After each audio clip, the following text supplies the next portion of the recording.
So how long have you served as the vice president of the D&D club? Not very long, since the beginning of this term. Yeah, and my main goal is just to kind of get groups together so that people can start playing. Great. And trying to find space for them. So are you interested in attracting new players to D&D and selling D&D on people? Selling it, I don't know. Yeah, like I want people to, if they're interested, I want to be able to welcome them, invite them to dream with us. I think that's a compelling pitch. Yeah, yeah. BS with your friends. BS with your friends, Dream. have a good time, make new friends, form those like lasting relationships.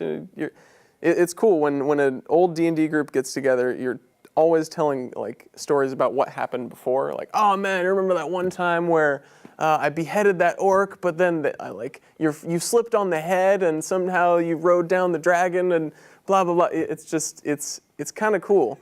I think it touches on that primal because we're all storytellers, right? As humans, we're like.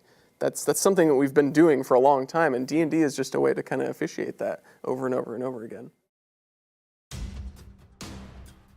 I'm probably going to take one more swipe at that werewolf. As you go in for the legs, it seems to be able to react very quickly. So I imagine you kind of use your axe to perhaps carry him down to the ground. What if you use telekinesis to wrap him up in the burning carpet? So you wrap him completely, entangling him in this burning rug. And as you do, the flames catch even more. So there's more material for them to eat away at. Nice. Yeah.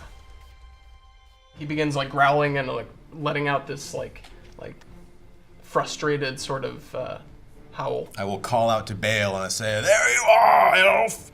It should hold him for a moment." Well, that's a wonderful target you've set up. And I like the fact that it's burning. Well, let's make it burn some more. Okay. Fire a second fire arrow at it. Hopefully not at one this time. But that's a 5. All right. But him being wrapped in the carpet.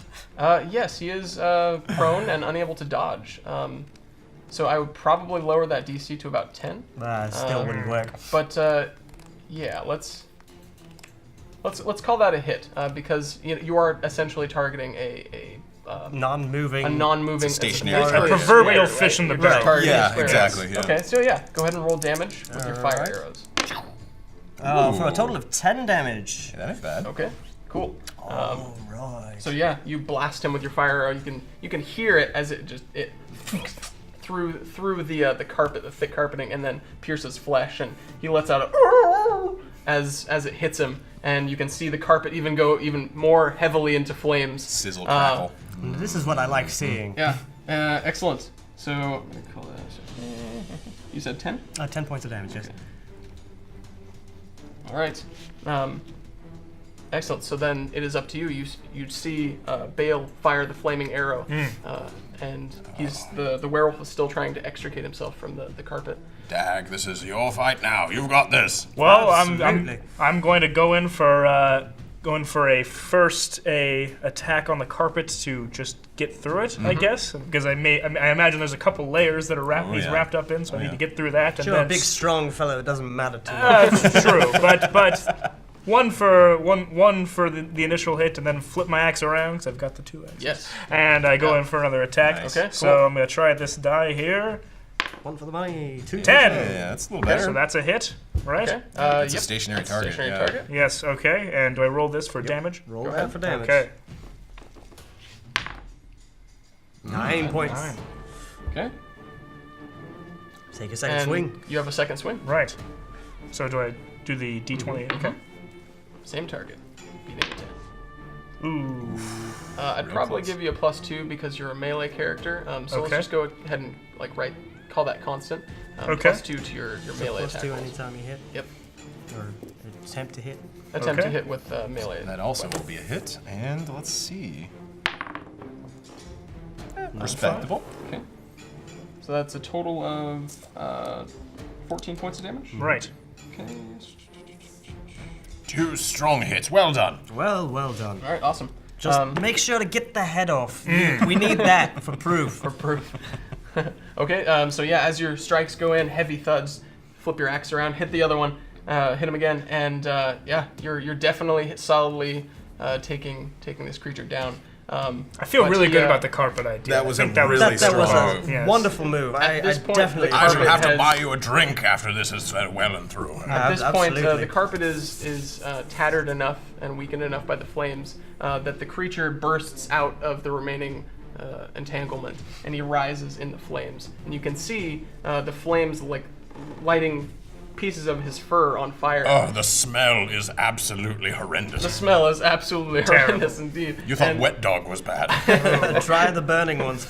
Well, that see, ruins my opportunity for a new cape. the marks in his fire damage flesh is no good. that the fire is making are just as quickly healing as they are burning.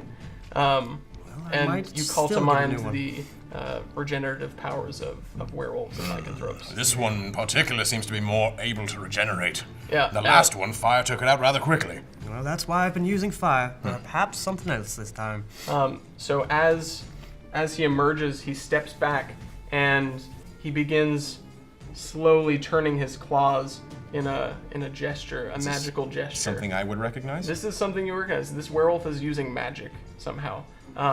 He's Odd. He's calling some sort of arcane energy from within himself. It seems very, very strange. Normally, lycanthropes are bestial and wild and uncontrolled. This Baron seems to have mastered the lycanthropic switch. Would it be possible for me to gauge what he's about to do and try and counter it? Yeah, I'm all for that. Go ahead and roll. Beat a DC 15. Okay. Any pluses to this roll? +2 because you're a magic user. Sounds good to me. How's about 15? Okay, so yeah, he seems to be conjuring some sort of some creatures of the night with this. He seems to be calling to them. He's not quite there yet, but that's what he's intending to do. Do I get the feeling that I could counter this? Unless you had some similar magic or some like counteractive magic, probably not. Okay. So I'll have to think of something else then. Yeah. So I would like to prepare myself. If he's summoning creatures of the night, I'd like to prepare myself to cast a spell of light okay. in the area where they are going to appear to blind them as they come into existence. Okay, awesome. So you prepare the spell on your lips. As he finishes casting, he reels back and lets out a howl, and you see a black column of what appear to be bats coming down from the outside skylight, and they whoosh down in front of him and branch out into 3 tendrils towards you. As they do, you cast a spell of blinding light, and the bats end up flying out of proportion, hitting the wall behind you and flying about the room. I can only hold it for so long, gentlemen. Well, this is a first for Lycans. Yeah, and then he steps back and readies himself again.